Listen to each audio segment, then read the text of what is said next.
ဟဲသခင်လေးရေသွားစို့အားရှို့ကျိုး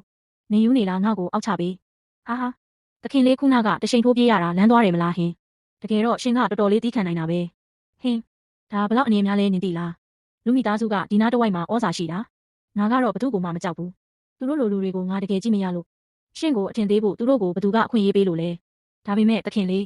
ဒါကိုမှတ်ထားရှင်ကကျမရဲ့သခင်လေးပဲကျမကလွဲလို့ဘသူမှရှင်ကိုလာအနိုင်ကျင့်လို့မရဘူးနတ်ဖျားကိုယ်တိုင်ဆင်းလာရင်တောင်ကျမပြန်ချမှာဒီလူကြောင်ကောင်မလေးကဒီလောက်အကြောက်အလန့်မရှိမိုင်ယူရဲဆန်လိမ့်မယ်လို့ငါမထင်ထားမိဘူးနင်ကငါ့ဘောဘာလို့ဒီလောက်ကောင်းနေရတာလဲဘာအတွက်ရှိရမှာလဲပတ်စံအတွက်ပေါ့သခင်လေးရဲ့ကျမရှင်ကိုတကယ်သဘောကျနေတယ်လို့တော့မထင်လိုက်နဲ့အောင်နော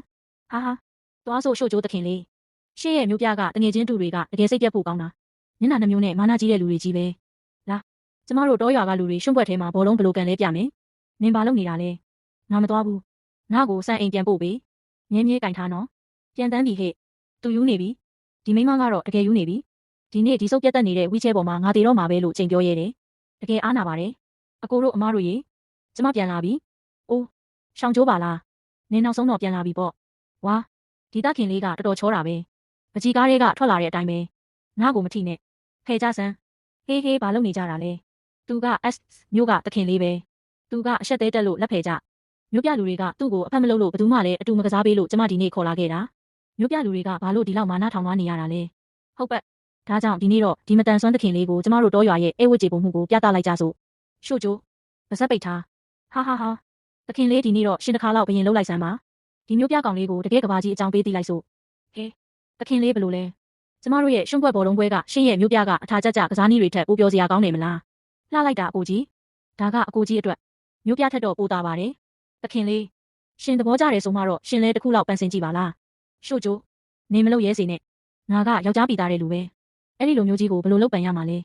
ယောက်ျားပီသားတွေနောက်ထားဒီရောက်ရင်တော့ရွာတလေအတိုင်းလိုက်ရမယ်သခင်လေးကျမပန်ထားတာလှလားဒီကောင်မလေးပြုံးလိုက်တဲ့အခါကျတော့လေအဲ့ဒီလောက်ကြီးစိတ်နှောက်ရှက်မဖြစ်ရောတလို့ပဲတကယ်တော့ငါလှလို့လား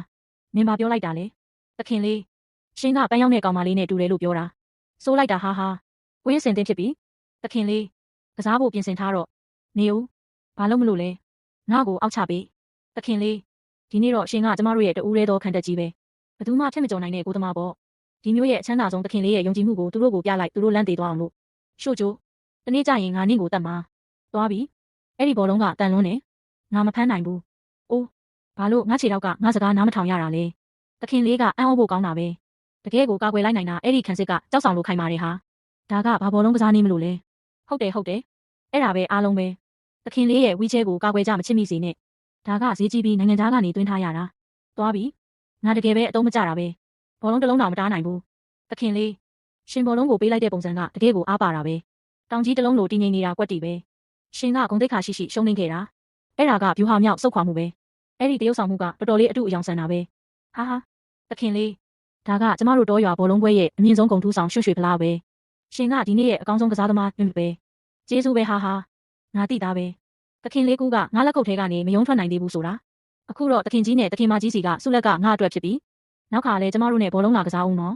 သခင်လေးသွားစို့ရှင်ကိုအိမ်ခေါ်သွားပြီးညစာကျွေးမယ်အိုးကျမတို့သခင်လေးရှင်ကိုယ်တိုင်ဘာလို့ကြောက်လာရတာလဲကျမတို့ကိုဂုံပြူလွန်ရရောက်နေပါပြီသခင်လေးကျေးဇူးပြုပြီးအတွင်းကိုကြွပါတောရွာကညစ်ပတ်ပါတဲ့ရှင်ရဲ့မြင့်မြတ်တဲ့ကိုခန္ဓာကိုပေးကြံမခံပါနဲ့အဲ့ဒီလိုမလုပ်ပါနဲ့ကျမကိုရှောက်ထင်းလို့ပဲခေါ်ပါအမကြီးရှင်ပြန်လာပြီပဲသခင်လေးဝမ်းမနေပါနဲ့ရှင်ခြေထောက်တွေအလုံးမလုံးပေမဲ့ရှင်ရဲ့စိတ်ဓာတ်ကခိုင်မာနေတော့ပဲကျမတို့ TV ယောဂါနဲ့တနေ့ကုန်အိပ်ရတယ်လဲပြီးမိဘတွေကိုဝင်ထုတ်ဝင်ပိုးဖြစ်စေတဲ့လူမျိုးနဲ့မတူဘူးအမအဟုတ